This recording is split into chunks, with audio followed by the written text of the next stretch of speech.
انہوں نے وہ پکڑا اور اس کو پکڑ کے اس کو پرزے جو ہے وہ کر دیے، اس کو پھاڑ دیا کہ نہیں ہم یہ نہیں دے سکتے. یہ بنیادی طور پہ فدق جو ہے، اور پھر اس پہ جو ہے وہ چلتا رہا سلسلہ آگے. وہ تاریخی ایک پس منظر ہے. بہت مرتبہ یہ خاندان طہارت کو دیا گیا، پھر لیا گیا، پھر دیا گیا، پھر لیا گیا. خاص طور پہ حضرت عمر بن عبدالعزیز، یہ بنی امیہ کے حکمرانوں میں سے عمر بن عبدالعزیز کو عمر ثانی کا نام دیا جاتا ہے کہ یہ بہت بڑے عادل تھے، بہت بڑے مہربان تھے. حکومت جو ہے وہ کرنے میں یہ دیندار آدمی تھے. ان کے بڑے فضائل جو ہیں وہ بیان کیے جاتے ہیں. یہ عمر بن عبدالعزیز جو ہیں، انہوں نے یہ کہا کہ وہ جو پہلے فیصلہ ہو چکا تھا فدق والا، وہ غلط فیصلہ تھا. یہ زہرا چونکہ گئی تھی، یہ انہی کا حق تھا، لہذا انہوں نے سادات کو واپس کر دیا تھا. اللہ اکبر. تو جی بالکل، اور یہ اتنا ایک اہم ترین واقعہ ہے، اور اس پر تو جتنے پروگرامز کیے جائیں یا جتنی بات کی جائے کم ہے، لیکن بہت ہی مختصراً مولانا صاحب آپ نے بہترین بیان فرمایا ہے. ایک آخری سوال اور اس کے بعد پھر مزید کالز ہم لیں گے، بلکہ کالز کا آغاز کریں گے. شہادت کے وقت حضرت بی بی سلام اللہ علیہ کی کوئی وصیت یا نصیحت یا کوئی خطبات، کوئی ایسا پیغام پاک معصومین جو دیگر تھے اس وقت، امام حسن و حسین علیہ السلام؟ جناب سیدہ سلام اللہ علیہ کے حوالے سے ایک تو صحیفہ جناب فاطمہ موجود ہے جو تبرکات ائمہ میں ائمہ کے پاس ہے. وہ خصوصی علم ہے جناب سیدہ سلام اللہ علیہ کا کہ جو منتقل کیا گیا ہے ائمہ کی طرف، اور وہ سرکاری امام زمانہ کے پاس موجود ہے. جناب سیدہ نے جو آخری ایام میں بات کی وہ حضرت علی علیہ السلام کے حوالے سے ہی کی، اور یہی وہ کہتی رہیں. آخری ایام میں کچھ عورتیں عیادت کے لیے بھی آئیں تو ان کو کہا کہ میں تمہارے مردوں پہ انتہائی ناراحت ہوں، انتہائی ناراض ہوں، اس لیے کہ انہوں نے مجھے بہت رنج دیا ہے، مجھے بہت تکلیف دی ہے. پیغمبر گرامی حضرت علی علیہ السلام کو جانشین بنا کے گئے تھے اور انہوں نے اس بات کو نہیں تسلیم کیا. مجھے اس بات کا انتہائی دکھ ہے. یہ بات ان عورتوں نے جا کے اپنے مردوں کو کہی تو مرد بھی آئے. جب پردہ کر کے مرد آئے تو انہوں نے کہا کہ بی بی اگر علی جو ہے وہ پہلے کھڑے ہو جاتے اور پہلے بات کرتے تو پھر ہم ان کا ساتھ دیتے. کیسے کھڑے ہو جاتے؟ مطلب حضرت علی تو غسل و کفن پیغمبر میں تھے، اور ابھی مطلب وہ کیسے یہ کام کرتے؟ یعنی حضرت علی بھی گویا غسل پیغمبر اور کفن پیغمبر اور دفن پیغمبر چھوڑ دیتے تو چلے جاتے. تو حضرت جناب سیدہ نے اس وقت آخر پہ کہا کہ اٹھ جاؤ میری طرف سے، اب تمہارا کوئی عذر قابل قبول نہیں ہے، اور تمہاری اس تقصیر کے بعد تمہارے لیے کوئی حکم بھی موجود نہیں ہے. تمہیں چاہیے تھا کہ تم علی کی عظمت کا اقرار کرتے ہوئے علی کو اپنا مولا اور علی کو اپنا حاکم تسلیم کرتے. صحیح. اور مولانا صاحب بحیثیت مسلمان جو اس وقت ہم سب مسلمان ہیں، کلمہ گو ہیں، ان کا کیا فرض بنتا ہے کہ یہ تمام واقعات کو چھوڑ کے اپنی عبادات کی طرف، اگر وہ 5 وقت نماز پڑھ لیتے ہیں، ایسے واقعات پہ غور نہیں کرتے، تو ان کی یہ نماز قبول ہے یا ان کی یہ بخشش آگے کوئی ان کا کوئی سلسلہ بنے گا، یا ایسے واقعات کو ہمیشہ یاد کرتے رہنا چاہیے، حق کو حق کہنا چاہیے، باطل کو باطل کہنا چاہیے؟ بحیثیت مسلمان آج کے مسلمانوں کا کیا فرض ہے؟ بہت اچھا سوال فاروق صاحب آپ نے کیا. بنیادی طور پہ حکمرانوں نے خاص طور پہ ملوکیت کے دور میں دین اور سیاست کو جدا جدا کر دیا گیا، اور اس دور میں اس وقت بھی یہی ایک تصور جو ہے وہ پوری دنیا میں پھیلایا جا رہا ہے.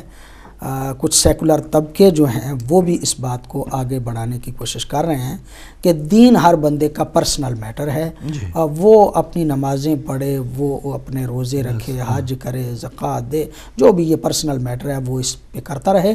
باقی امور سیاست جو ہے ان میں ان کو دخل نہیں دینا چاہیے. دین اور جو ہے اس کا کام یہ حکومت کرنا نہیں، یہ سیاست. اور پھر سیاست کو شجرہ ممنوعہ قرار دے دیا گیا ہے. اب یہ سمجھا جاتا ہے جو بندہ سیاست کرتا ہے یا جو سیاسی امور میں تھوڑا سا آگے بڑھتا ہے، ہمارا عام سا تصور ہو گیا کہ یہ بندہ سیاسی ہے، یعنی اس بندے کی بات جو ہے وہ اب کوئی مذہبی نہیں رہی، اس بندے کی وزن جو ہے وہ نہیں رہا. یہ ایک تصور ہو گیا ہے جو غلط تصور ہے. بنیادی طور پہ سیاست کرنے کا حق انہی لوگوں کو ہے جو دین کو سمجھتے ہیں. دوسرے بندے جو ہیں، جو اسلام نے تصور سیاست دیا ہے وہ یہ ہے کہ وہ سیاست کرنے والا ایسا ہو کہ وہ اپنی خواہشات کی مخالفت کرتا ہو، اپنے اللہ کی اطاعت کرتا ہو، فرما بردار خدا ہو، معصومین کے فرامین پہ عمل کرتا ہو اور اپنی خواہشات کی نفس. یہ سیاستدان واقعاً، یہ سیاست واقعاً کوئی اچھی نہیں ہے جہاں پہ قرضے لے لیتے ہیں، ہڑپ کر جاتے ہیں، اپنی ذات کے لیے سارے کام کرتے ہیں. یہ کام جو ہے وہ واقعاً جو ہے وہ سیاست بڑی عجیب سی. یہ سیاست جو ہے وہ حضرت علی کے مقابلے والی سیاست ہے، جسے حضرت علی نے بھی فرمایا تھا کہ یہ سیاست مجھے آتی ہے لیکن میں کر نہیں سکتا.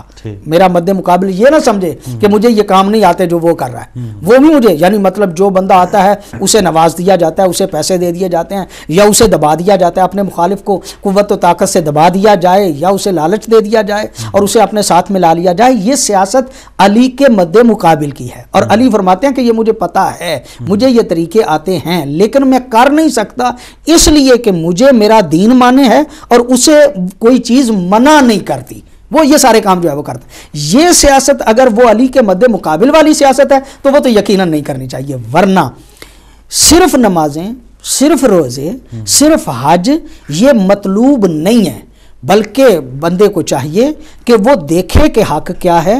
اور بندے کو چاہیے، اب بھی چونکہ پاکستان میں بھی یہ معاملات جو ہیں وہ چل رہے ہیں، بندوں کو ان افراد کے حوالے سے دیکھنے کی ضرورت ہے. لوگوں کو اس بات کے دیکھنے کی ضرورت ہے کہ اس بندے کا اپنا کردار کیسا ہے کہ جس کو وہ اپنا حکمران بنا رہے ہیں، اس کا ذاتی کردار بھی. اور لہٰذا یہ کہنا کہ جناب نمازیں پڑھیں، روزے رکھیں اور دین کو علیحدہ کر لیں اور سیاست کو جدا کر لیں، یہ درست فیصلہ نہیں ہے. بندوں کو ضرورت ہے اس بات پہ، یہ بھی دین عین دین ہے کہ ان کو سمجھنا چاہیے کہ اس وقت میں حکومت کیسی ہونی چاہیے، پہلے حکومتیں کیسی ہونی چاہیے تھی، کہاں کہاں ظلم ہوا اور کہاں کہاں جو ہے وہ عدل ہوا. یہ بات جو ہے اس کا احساس کرنا ضروری ہے، ورنہ ذہن کلیئر نہیں ہوگا. اگر کچھ کہتے ہیں کہ جناب چھوڑو وہ معاملات 1400 سال پہلے کے ہیں، ان میں پڑھنے سے ہو گیا جو سو ہو گیا، اب ان کے کرنے کا کیا فائدہ ہے، ہم ان کو کیوں کر رہے ہیں. میں یہ سمجھتا ہوں کہ یہی وہ بات ہے کہ جو ذہن کو مردہ کرتی ہے، یہی وہ بات ہے کہ جو ضمیر کو جو ہے وہ آہستہ آہستہ نیچے لے کے جا رہی ہے. اگر ہم حق اور باطل کی تمیز نہیں کریں گے اور ان امور پہ سمجھنے کی کوشش نہیں کریں گے تو آج بھی کسی اچھے اور برے کی تمیز نہیں کر سکیں گے. آج اگر ہم چاہتے ہیں اچھے اور برے کی تمیز تو تاریخ کے ہر اچھے کو اچھا کہنا پڑے گا اور ہر برے کو برا کہنا پڑے گا. جزاک اللہ. تو ناظرین ٹیلی فون نمبرز اب آپ کے سامنے، آپ کے ذہن میں بھی کوئی سوال آیا ہو اسی ٹاپک سے متعلق، حضرت فاطمہ سلام اللہ علیہا کی شہادت سے متعلق، تو آپ سوال پوچھ سکتے ہیں. دو سوال ہماری بہن نے لیورپول سے پوچھے تھے، وہ بھی اس کے بھی جواب لیں گے. آج کے پہلے کالر سے بات کرتے ہیں. السلام علیکم. السلام علیکم.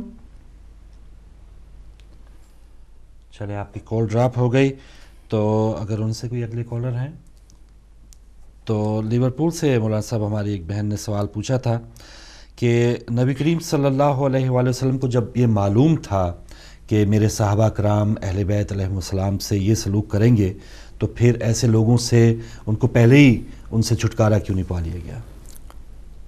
پہلی بات تو یہ ہے کہ پیغمبر گرامی صلی اللہ علیہ وآلہ وسلم اور آئمہ اور ہر دور کے معصوم ظاہری حالات کے مطابق عمل کرتے تھے. اپنے علم امامت اور اپنے علم نبوت کے اعتبار سے نہیں کرتے تھے. ظاہری حالات پیغمبر گرامی کے دور میں کیا تھے؟ ساری دنیا پیغمبر گرامی کی دشمن تھی، دین کی دشمن تھی. پیغمبر کو چاہیے تھا کہ جتنے بھی وہ لوگ ہیں ان کو مسلمان کریں، ان کی اصلاح کریں، ان کو ساتھ ملائیں. جتنے لوگ بھی بڑے بڑے قبائل کے ہیں ان قبائل کو اپنے ساتھ ملائیں. جتنے لوگ جو ہیں وہ ویسے ہیں مطلب ایک عام شخص ہیں ان کو بھی ساتھ ملائیں. یہ بات اپنے طور پہ طے ہے کہ پیغمبر گرامی صلی اللہ علیہ وآلہ وسلم کی ابتدا میں جن لوگوں نے مدد کی وہ اکثریت ان میں چھوٹے لوگوں کی ہے، جنہیں ہمارے اصطلاح میں کہا جاتا ہے بڑے لے مین تھے، چھوٹے لوگ تھے، غلام تھے. حضرت بلال ہوں، مطلب حضرت عمار بن یاسر ہوں، یہ لوگ جو ہیں وہ بہت چھوٹے لوگوں میں سے، جسے آج کی اصطلاح میں چھوٹے کہا جاتا ہے، ان لوگوں میں سے تھے. اور انہوں نے پیغمبر گرامی پھر آہستہ آہستہ آہستہ آہستہ جوں جوں تعداد بڑھی، پھر بڑے لوگ بھی مجبور ہوئے. کچھ لوگ حقانیت متوجہ ہوئے، حقانیت اسلام کو بھی کچھ لوگ سمجھے، اور کچھ لوگوں کو پتہ چلا کہ اب ہمارا کچھ جو ہے وہ بن ہی نہیں پائے گا. اپنی ساری کوششیں کاوشیں کرتے رہے. بنی امیہ ابو سفیان ساری زندگی پیغمبر سے لڑتے رہے, ساری زندگی لڑتے رہے, اور فتح مکہ کے موقع پہ جب کچھ نہیں بن پڑا تو حضرت عباس کے کہنے پہ مسلمان ہو گئے. کچھ لوگ جو ہیں وہ اس طرح کے تھے. پیغمبر گرامی نے جتنے لوگوں کو ساتھ ملایا, جتنے لوگوں کو, ایک تو ہدف تھا کہ جو دین کلمہ پڑھ لیتا ہے اس کو ساتھ ملانا چاہیے. اب وہ ظاہری طور پہ پڑھتا ہے یا باطنی طور پہ پڑھتا ہے, پیغمبر گرامی کے لیے یہی تھا کہ جو کلمہ پڑھتا ہے اسے ساتھ ملایا جائے. لوگوں کا یہ تھا کہ کئی جو ہیں وہ خلوص کے ساتھ پیغمبر گرامی کے ساتھ آئے, اور کچھ لوگ ایسے تھے کہ جو خلوص کے ساتھ نہیں آئے بلکہ اپنے اندر وہ جتنی ان کی سازشیں تھیں ان کے ناکام ہونے کے بعد اب کچھ بن نہیں پڑا تو وہ مسلمان ہو گئے. پیغمبر کے لیے ضروری تھا کہ ان کو قبول کرتے. اور جیسے ابلیس کی مثال کہ اس نے بھی کئی, جب تک اللہ کو پتا تھا اللہ کو کہ یہ ابلیس ہے, پھر بھی ساتھ رکھا, جنت میں رہا. تو یہی جیسے ازواج سے متعلق بھی جیسے آپ نے کہا فرمایا کہ جو ظاہری طور پہ جو تھا اسی پہ نبی کریم صلی اللہ علیہ وآلہ وسلم نے کیا. ایک اور کالر ہے ہمارے ساتھ. السلام علیکم. السلام علیکم جی, آپ لائیو ہیں اس وقت صبح ہدایت میں. السلام علیکم. پنجتن پاک میں مرکز جناب فاطمہ الزہرا سلام اللہ ہے. جی جی.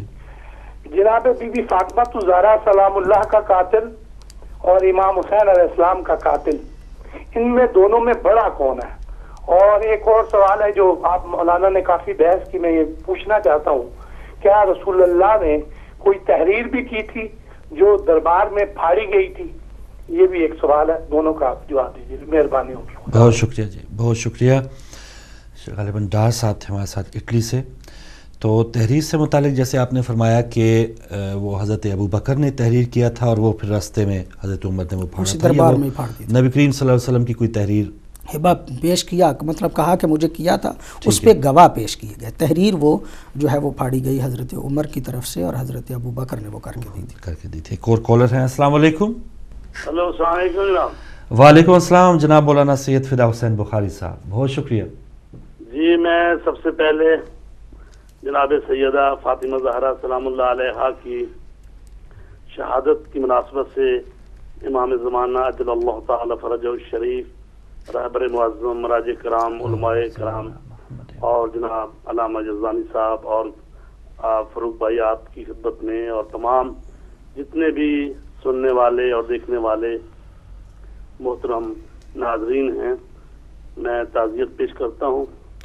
بڑا اچھا پروگرام آپ پیش کر رہے ہیں اور قبلہ نے بڑے اچھے انداز سے بیان کیا. شکریہ. جناب سیدہ فاطمہ زہرا سلام اللہ علیہا جو ہیں وہ تمام خواتین اسلام کے لیے اسوہ کامل ہیں. جس طرح نبی اکرم صلی اللہ علیہ وآلہ وسلم کی ذات کو اللہ تعالیٰ نے پوری کائنات کے لیے اسوہ حسنہ قرار دیا ہے. شاعر اسلام علامہ اقبال نے حضرت سیدہ فاطمہ زہرا سلام اللہ علیہا کے حضور بڑی خوبصورتی, عقیدت اور کمال محبت سے نذرانہ عقیدت پیش کیا ہے. ان کا ایک شعر جس میں انہوں نے آپ کی شخصیت کا نقشہ کھینچا ہے, مزرعِ تسلیم را حاصل بطول, مادرارا اسوہ کامل بطول. یعنی آپ تسلیم و رضا کی کھیتی کا حاصل اور مسلمان ماں کے لیے مکمل اور اعلیٰ ترین نمونہ ہے. دختران اسلام ہر شعبہ زندگی میں اپنے آپ کو حضرت سیدہ فاطمہ زہرا سلام اللہ علیہا کی حیات مقدسہ کے آئینے میں دیکھیں تو ایک مثالی بیٹی, بیوی اور ماں کی خصوصیات درجہ کمال پر ملتی. شہزادی کونین اور شمع شبستان حرم نبوی صلی اللہ علیہ وآلہ وسلم حضرت سیدہ فاطمہ زہرا سلام اللہ علیہا کی پاکیزہ سیرت اور حیات طیبہ ہر دور کی مسلمان خواتین کے لیے ہر لحاظ سے نمونہ کمال اور واجب الاتباع ہے. لہذا سیدہ فاطمہ زہرا کی زندگی سے ہی روشنی لے کر موجودہ دور کی خواتین کے لیے واضح نمونہ عمل ہے. تو جناب حضرت عائشہ ام المومنین فرماتی ہیں کہ میں نے فاطمہ زہرا سے بڑھ کر روزمرہ زندگی کے معمولات میں حضور نبی اکرم صلی اللہ علیہ وآلہ وسلم سے مشابہ کسی کو نہیں پایا. سبحان اللہ. مراد یہ ہے کہ حضرت سیدہ فاطمہ زہرا اپنے اخلاق میں، اپنی ذات میں، اپنی صفات میں، عبادت و اطاعت اور قول و فعل میں رسول پاک صلی اللہ علیہ وآلہ وسلم کے بالکل مشابہ اور انہی کی ہو تصویر تھی. تو اگر 2-3 منٹ اور مجھے ٹائم دیں تو میں خطبہ کے آخری اقتباس جو ہیں بی بی نے جو مسجد نبوی میں صحابہ کرام کے مجمع میں خطاب فرمایا اس میں سے چند اقتباسات. اور بی بی سلام اللہ علیہ کا جو ہدف تھا، مقصد تھا، وہ تو یہ تھا کہ بتایا جائے کہ اپنے حق کے لیے خاموش نہیں رہنا چاہیے بلکہ قیام کرنا چاہیے. تو بی بی سلام اللہ علیہ جو کہ امامت اور ولایت کے دفاع کرنے کے لیے سب سے پہلے آگے بڑھی اور آپ نے دفاع کیا. آپ فرماتی ہیں افسوس، ان سے خطاب کر کے مسلمانوں سے، افسوس تمہیں کیا ہو گیا ہے اور تم نے کون سی روش اختیار کر لی ہے، حالانکہ اللہ کی کتاب تمہارے درمیان موجود ہے اور اس کے احکام واضح اور اس کے امر و نہی ظاہر ہیں. تم نے قرآن کی مخالفت کی اور اسے پسے پشت ڈال دیا. کیا تم قرآن سے روگردانی اختیار کرنا چاہتے ہو یا قرآن کے علاوہ کسی دوسری چیز سے فیصلہ کرنا چاہتے ہو؟ ظالمین کے لیے کس قدر برا بدلہ ہے. جو شخص اسلام کے علاوہ کسی دوسرے دین کو اختیار کرے گا اس کا دین قبول نہیں کیا جائے گا اور آخرت میں ایسا شخص سخت گھاٹے میں ہوگا. تم خلافت کے مسئلے میں اتنا بھی صبر نہ کر سکے کہ خلافت کے اونٹ کی سرکشی خاموش ہو جائے اور اس کی قیادت آسان ہو جائے تاکہ آسانی کے ساتھ اس کی مہار کو ہاتھوں میں لے لو. اس وقت تم نے آتش فتنہ کو روشن کر دیا اور اس کے ایندھن کو اوپر نیچے کیا تاکہ لکڑیاں خوب آگ پکڑ لیں، اور شیطان کی دعوت کو قبول کر لیا اور دین کے چراغ اور سنت رسول کو خاموش کرنے میں مشغول ہو گئے. تم ظاہر کچھ کرتے ہو لیکن تمہارے دلوں میں کچھ اور بھرا ہوا ہے. میں تمہارے کاموں پر اس طرح صبر کرتی ہوں جس طرح کسی پر چھری اور نیزے سے پیٹ میں زخم کر دیا جاتا ہے اور اس پر صبر کرتا ہے. تم لوگ گمان کرتے ہو کہ ہمارے لیے ارث نہیں ہے. کیا تم سنت جاہلیت کو نہیں اپنا رہے ہو؟ کیا یہ لوگ زمانہ جاہلیت کے حکم کی تمنا رکھتے ہیں؟ حالانکہ یقین کرنے والوں کے لیے حکم خدا سے بہتر کون ہوگا؟ اے قحافہ کے بیٹے، کیا یہ کتاب خدا میں ہے کہ تم اپنے باپ سے میراث پاؤ اور ہم اپنے باپ کی میراث سے محروم رہیں؟ تم نے فدق سے متعلق میرے حق میں عجیب و غریب حکم لگایا ہے اور علم و فہم کے باوجود قرآن کے دامن کو چھوڑ دیا، اس کو پسے پشت ڈال دیا. کیا تم نے بھلا دیا کہ خدا قرآن میں ارشاد فرماتا ہے جناب سلیمان نے جناب داؤد سے ارث لیا، اور جناب یحییٰ بن زکریا کے بارے میں ارشاد ہوتا ہے کہ انہوں نے دعا کی بارہ الہ اپنی رحمت سے مجھے ایک فرزند عنایت فرما جو میرا اور آل یعقوب کا وارث ہو.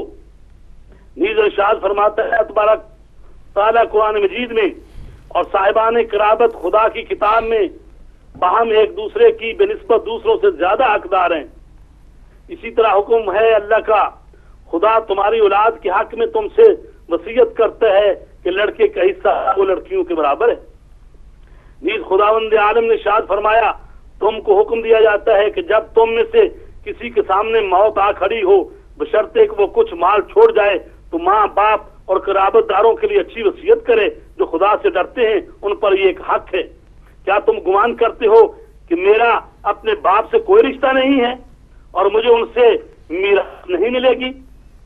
کیا خداوند عالم نے ارث سے متعلق آیات کو تم ہی لوگوں سے مخصوص کر دیا ہے اور میرے باپ کو ان آیات سے الگ کر دیا ہے؟ یا تم کہتے ہو کہ میرے باپ کا دو الگ الگ ملتوں سے تعلق ہے لہذا ایک دوسرے سے ارث نہیں ہم لے سکتے؟ آیا تم لوگ میرے پدر بزرگوار اور شعر نامدار سے زیادہ قرآن کے معنی و مفاہیم، عموم و خصوص اور محکم اور متشابہات کو جانتے ہو؟ تم نے فدق اور خلافت کے مسئلے کو اونٹ کی طرح مہار کر لیا ہے اور اس کو آمادہ کر لیا ہے، جو قبر میں تمہارے ساتھ رہے گا اور روز قیامت ملاقات کرے گا۔ اس روز خدا بہترین حاکم ہوگا اور محمد بہترین زعیم۔ تمہارے لیے قیامت کا دن معین ہے، وہاں پر تمہارا نقصان اور گھاٹا آشکار ہو جائے گا اور پشیمانی اس وقت کوئی فائدہ نہ پہنچائے گی۔ ہر چیز کے لیے ایک دن معین ہے، ان قریب ہی تم جان لو گے کہ عذاب الہی کتنا رسوا کنندہ ہے، اور عذاب بھی ایسا کہ جس سے کبھی چھٹکارا نہیں۔ تو یہ میں نے بی بی سلام اللہ علیہا کے خطبات میں سے چند لائنیں آپ کی گوش گزار کی ہیں، تاکہ جوں جوں یہ دنیا آگے بڑھ رہی ہے وہ جو تاریخ میں ظلم ہوئے ہیں ان کو آشکار کیا جائے۔ اسی لیے ایام فاطمیہ منائے جاتے ہیں، تاکہ اس صدیقہ کبریٰ پر جو ظلم و ستم کے پہاڑ توڑے اس کا دنیا کو پتہ چلے۔ اور بی بی نے جو فرمایا کہ بابا جان آپ کے بعد مجھ پر اتنے ظلم ہوئے کہ اگر وہ دنوں پر ہوتے تو وہ بھی سیاہ راتوں میں تبدیل ہو جاتے۔ ہمارا سلام ہو اس بی بی پر کہ جو اس دنیا سے گئی تو اپنے شکستہ پہلو کے ساتھ اس دنیا سے گئی۔ اگر بی بی کا حق نہیں بھی بنتا تھا تو یہ امت جس کو رسول پاک نے انسان بنایا، کلمہ پڑھایا، مسلمان بنایا، اگر خدا نخواستہ نہیں بھی حق بنتا تھا تو اگر بی بی نے یہ کہہ ہی دیا تھا کہ یہ میرے بابا مجھے دے گئے تھے، تو یہ جانساروں کا تو یہ کام ہوتا ہے کہ اس رسول پاک کی یادگار اور نشانی یہ بات لے کر آئی ہے تو کوئی بات نہیں، ہم ان کو دیے دیتے ہیں۔ وہ صدیقہ کبریٰ جو رسالت کی گواہ بن کر میدان مباہلہ میں گئی اور وہاں پر عیسائیوں نے مباہلہ کرنے سے انکار کر دیا اور کہا خدا کی قسم ہم تو وہ چہرے دیکھ رہے ہیں، اگر یہ پہاڑ سے بھی کہہ دے اپنی جگہ چھوڑ دے تو وہ پہاڑ اپنی جگہ چھوڑ دے گا۔ لیکن افسوس کہ یہ وہ امت کے جو صدر اسلام کے لوگ تھے، انہوں نے سیدہ کو ناراض کیا اور اسی حالت میں وہ دنیا سے گئیں اور فرما گئی میرے جنازے میں بھی ان لوگوں کو شریک نہ کرنا جنہوں نے مجھے اذیت دی ہے۔ خداوند عالم سے دعا گو ہیں کہ ہمیں قیامت کے دن سیدہ سلام اللہ علیہ کی شفاعت نصیب فرمائے۔ بہت شکریہ، جزاک اللہ، جزاک اللہ جناب مولانا سید فدا حسین بخاری صاحب، آپ نے وقت دیا اور حضرت فاطمہ سلام اللہ علیہ کے خطبات میں سے چند اقتباسات آپ نے پیش کیے ہیں۔ کوئی اگلے کالر ہمارے ساتھ صبح ہدایت میں؟ جی السلام علیکم۔ السلام علیکم۔ وعلیکم السلام جناب محترم فاروق صاحب۔ جی محترم خادم ثانی صاحب۔ جی بسم اللہ۔ شکریہ۔ میری آواز آ رہی ہے جناب؟ جی جی ہم آپ کو سن رہے ہیں خادم صاحب، آپ بات کیجیے۔ میرے چند سوالات ہیں، تو میں تقریر تو نہیں کروں گا۔ جی جی سوال۔ میرے چند سوالات ہیں جی کہ قرآن مجید فرقان حمید سورہ احزاب کی آیت نمبر میں یہ بھول گیا مجھے، ارشاد قدرت ہے کہ بسم اللہ الرحمن الرحیم لقد کان لکم فی رسول اللہ اسوۃ حسنہ۔ یہ تمام امت مسلمہ اس پر اتفاق کرتی ہیں کہ رسول کی سیرت جو ہے وہ ہمارے لیے اسوہ حسنہ جو ہے وہ ہمارے لیے راہ نجات ہے۔ اب سوال میرا یہ ہے کہ کتاب کا نام مسند امام احمد بن حنبل، دوسری کتاب امام احمد حنبل کی لکھی ہوئی، دوسری کتاب کا نام کنز الامال علی متقی ہندی کی لکھی ہوئی، تیسری کتاب امامت و سیاسہ ابن قتیبیہ کی لکھی ہوئی، اور چوتھی کتاب عقائد الفریدیہ عبدالرب کی لکھی ہوئی۔ اس میں یہ لکھا ہے کہ رسول اکرم صلی اللہ علیہ وسلم جب آیت تطہیر نازل ہوئی تو متواتر 6 مہینے تک جو ہے سیدہ کے دروازے پر گئے اور یہ کہتے تھے کہ الصلاۃ الصلاۃ الصلاۃ یا اہل البیت النبوہ مراتن انما یرید اللہ لیذہب عنکم الرجس اہل البیت یطہرکم تطہیرا۔ اب میرا یہ آدھا سوال یہ ہوا اور اس کا دوسرا حصہ جو ہے وہ یہ ہے کہ عبد الکریم شستانی ایک جید علماء اہل سنت والجماعت ہیں. وہ تعریف فرماتے ہیں کہ سیدہ کے دروازے پر ایک شخص آیا اور اس نے نام لکھا کہ ان عمر ضرب فاطمہ تو الی یوم البیت حتی سقط محسن فی بدنے. تو یہ اس کا ترجمہ یہ ہے کہ عمر جو ہے وہ دروازہ سیدہ پر آیا اور اس نے آگ لگائی اور وہ بیت والا دن تھا اور سیدہ کے جس کو تکلیف پہنچی اور اس کی وجہ سے ان کے جس شکم مادر میں جو بچہ تھا محسن وہ ضائع ہو گیا. تو بات یہ ہے کہ یہ کیا یہ ان لوگوں نے قرآن حسن اللہ کتاب اللہ کہنے والوں نے یہ نہیں بھی سنا تھا کہ رسول یہ کہتے تھے کہ سیدہ فاطمہ بذت و منی ہے. اور تیسری بات یہ ہے کہ یہ جو فدیہ کا خطبہ ہے جو علامہ صاحب نے فرمایا ہے، ایک سید مرتد جو ہے وہ یہ کہتا ہے کہ اس کے راوی نہیں ہیں. اب دو اصحابہ رسول ہیں، علامہ صاحب جانتے ہیں میں کس طرح اشارہ کر رہا ہوں، ان کی گواہی نہیں مانگی جاتی اور ان کو عادل اور صالح اور متقی سمجھا جاتا ہے.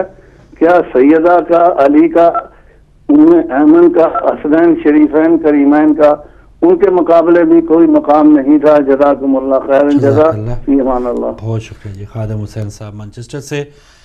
بہت سے شاید ہم نے سوالات پہلے حصے میں مولانا صاحب نے اس کے مختصراً جواب دیے ہیں. ایک اور کالر ہمارے ساتھ. السلام علیکم. السلام علیکم. ہلو وعلیکم السلام بھائی. میں بیٹی مقصود صاحب شہید بول رہا ہوں آزاد کشمیر سے. جی جی مقصود صاحب بہت شکریہ. جی میری کل کال بڑی لگی رہی ہے، اس کے بعد اتفاق سے بات نہیں ہو سکی. جی جی. تو میں یہاں یہ دیکھ کر حیران ہوا ہوں کہ کتنی دولت پمپ ان ہوتی ہے جو ہماری کوٹھیوں پہ خرچ ہو رہی ہے. اس وقت جہاں دیکھیں تعداد نگاہ لوگ اپنے مکانات کی تعمیر میں جٹے ہوئے ہیں. اور یہ ایک ایسا بہار ہے جس کے لیے میں پہلے بھی عرض کر چکا ہوں. آپ کے ریگولر کالر جناب حامد نقوی صاحب سے اسلام آباد میں ملاقات ہوئی اور یہ بہت دکھ ہوا کہ اس سے پہلے ہم ان سے کیوں نہیں ملے. ماشاءاللہ کس قسم کی شخصیت ہے.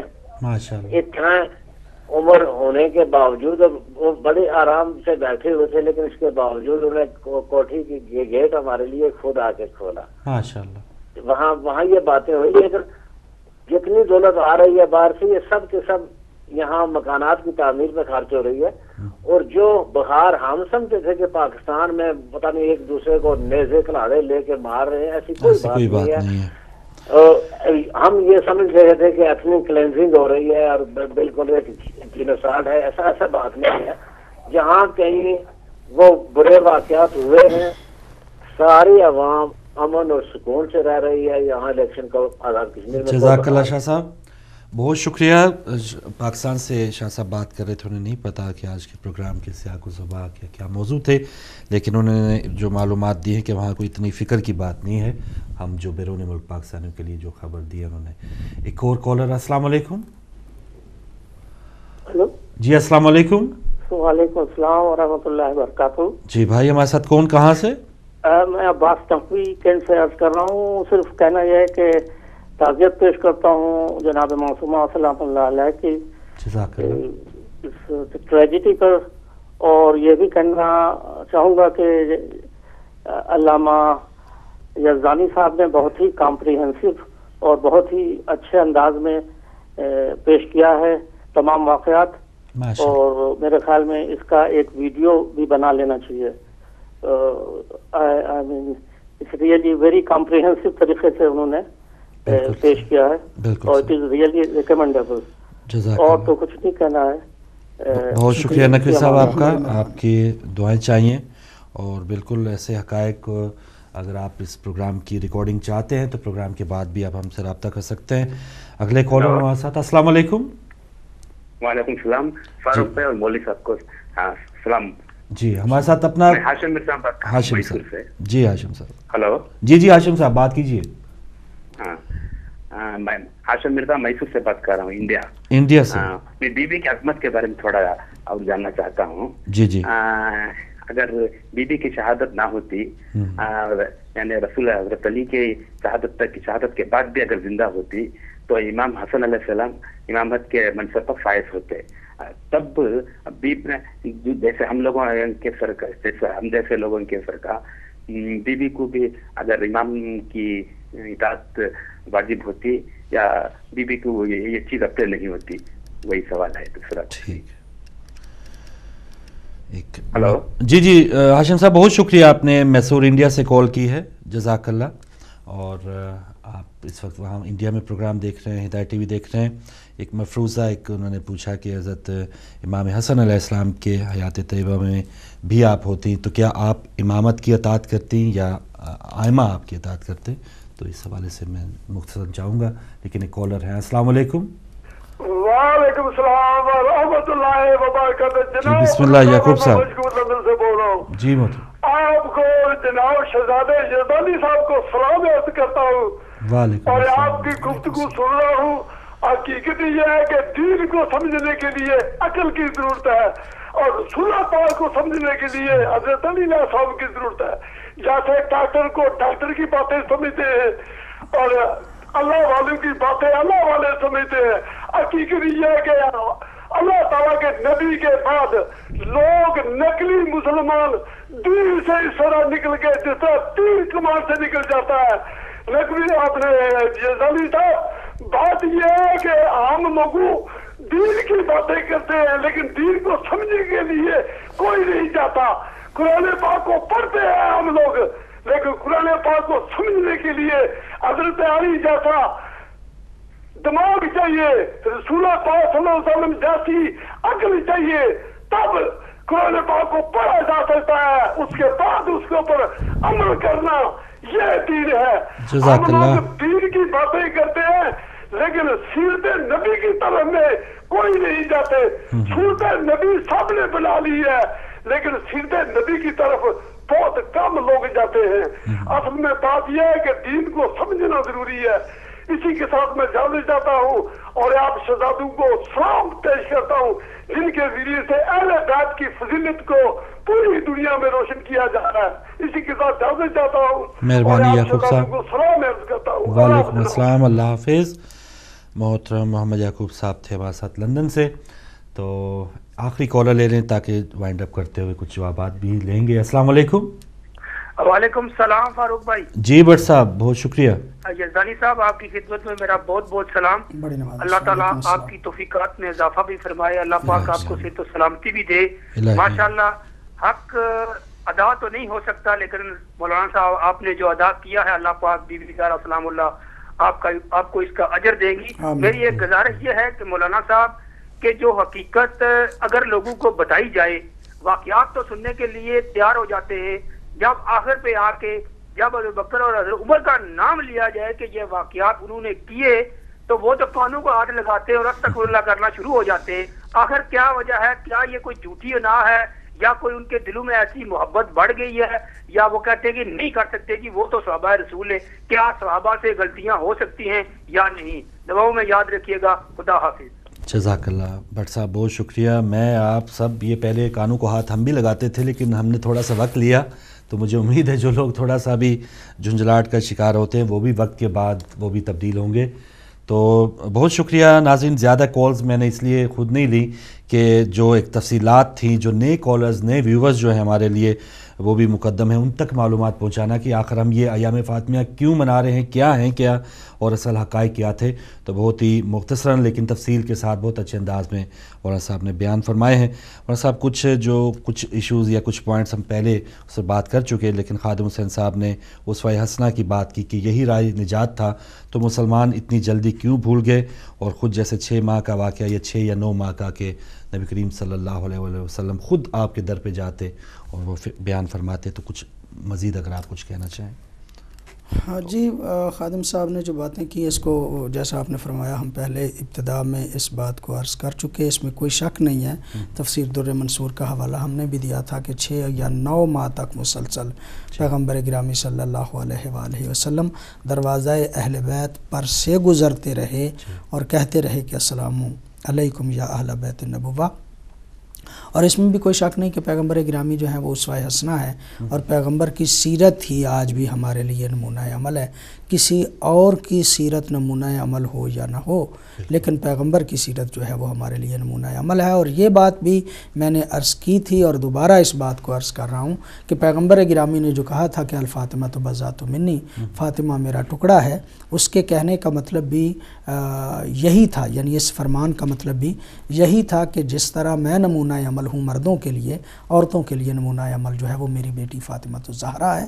لہٰذا اسی لیے پیغمبر گرامی نے فرمایا تھا کہ یہ میرا ٹکڑا ہے، یعنی جو میری حیثیت ہے اس حیثیت کے ٹکڑے کا نام جو ہے وہ فاطمہ الزہرا سلام اللہ علیہا ہے۔ یعنی مرد جو ہیں وہ پیغمبر گرامی کی سیرت طیبہ پہ عمل کریں گے، اور عورتوں کے لیے پیغمبر کے بقول، ہم یہ نہیں کہتے کہ کوئی اور نمونہ عمل نہیں ہے، کچھ ہستیاں اور بھی ایسی ہیں کہ جن کو وہ نمونہ عمل قرار دیتے ہیں عورتوں کے لیے۔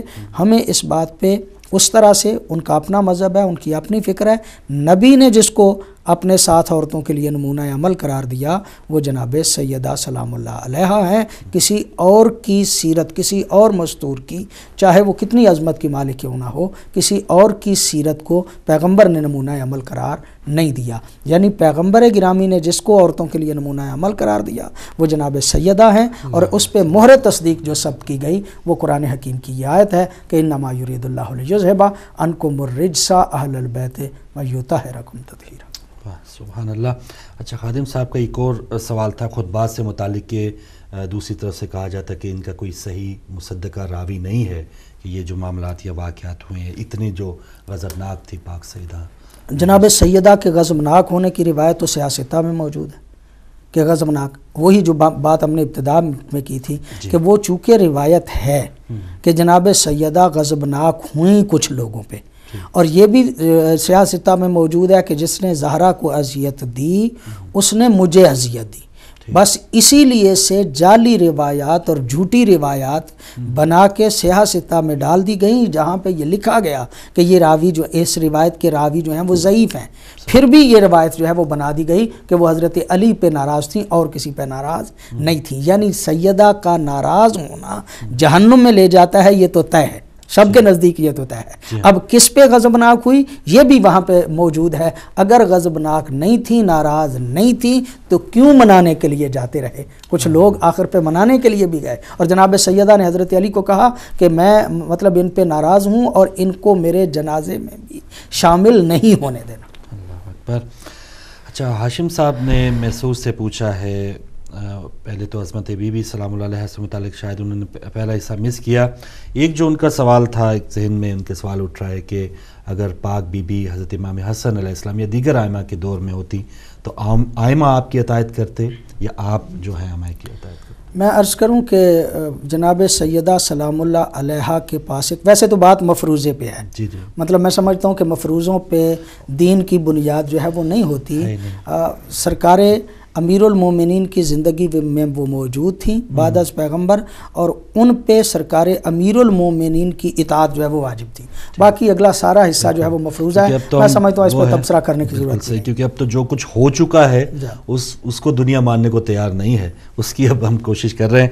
اچھا آخری جو سوال تھا محمد یعقوب صاحب کا، بہت اچھا، اور چلتے چلتے یہی آپ سے پیغام کی صورت میں لوں گا۔ انہوں نے کہا نقلی مسلمان، اصلی مسلمان، اور ایک ظاہری طور پہ مسلمان بھی ہیں، اور جو حقیقی مسلمان ہیں ان کو ان دنوں میں کیا کرنا چاہیے کہ وہ بھی آگے کی طرف، کیونکہ کچھ ہم سیٹسفائی ہو جاتے ہیں کہ جی ہم نے ایام فاطمہ منا لیے، محرم منا لیے، ہم میں تبدیلی کی کوئی ضرورت نہیں ہے، ہم تو پاس ہیں، تو کچھ جو ہیں وہ بہت ہی پیچھے ہیں، تو دونوں طبقوں کے لیے آپ کچھ کہیں؟ میں عرض کروں فاروق بھائی، میں نقلی اور اصلی مسلمان نہیں کہتا، مسلمان مسلمان ہی ہوتا ہے۔ بعض مطلب مسلمان ہی ہیں، اور سارے مسلمان قابل احترام ہیں، سب مسلمانوں کا احترام ہے۔ البتہ مسلمان ہوتے ہوئے ایمان، عقیدہ اور محبت کے درجات میں فرق ہے۔ کسی کا درجہ چھوٹا ہے، کسی کا درجہ اس سے بڑا ہے، کسی کا درجہ اس سے بڑا ہے۔ اہل بیت رسول کے ماننے والے سلمان اور ابو ذر کے ایمان میں بھی فرق ہے۔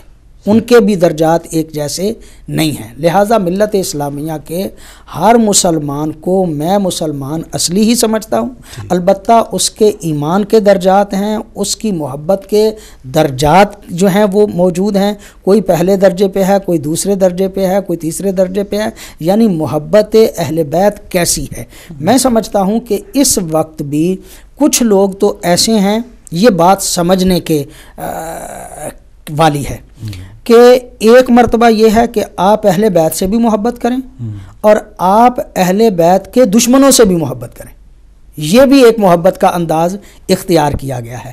حالانکہ علی علیہ الصلوۃ والسلام کا نہج البلاغہ میں یہ فرمان موجود ہے کہ آپ کے دوست جو ہیں وہ کتنی قسم کے ہیں, دشمن کتنی قسم کے ہیں, دوست کتنی قسم کے ہیں. ایک دوست تو آپ کا دوست ہے, وہ بھی آپ کا دوست ہے, آپ کے دوست کا دوست بھی آپ کا دوست ہے, اور آپ کے دشمن کا دشمن وہ بھی آپ کا دوست ہے.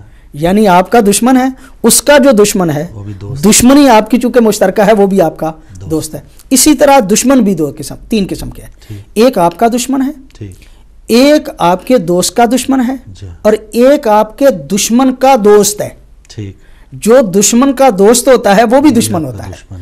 امت کو سمجھنا یہ چاہیے کہ آل محمد سے محبت کا طریقہ یہ نہیں ہے کہ آل محمد سے بھی محبت کا اظہار کیا جائے اور آل محمد کے دشمنوں سے دوستی رکھی جائے.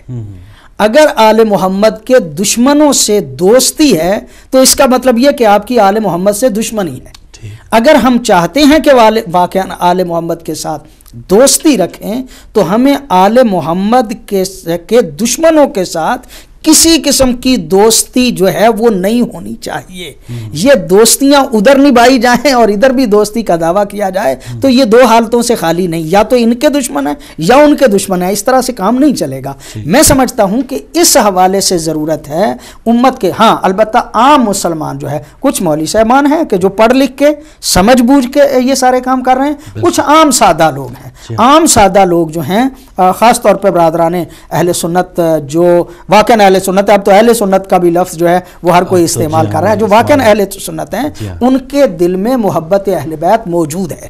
وہ اولیاء اللہ کے ماننے والے, وہ محب اہل بیت, وہ پیغمبر حضرت علی علیہ الصلوۃ والسلام کی عظمت کے قائل ہیں, وہ جناب فاطمہ الزہرا کی عظمت کے قائل ہیں, وہ حضرت امام حسن کی عظمت کے قائل ہیں. حضرت امام حسن ہمارا جو گاؤں ہے نا, ہمارے گاؤں میں شیعہ کوئی نہیں تھا.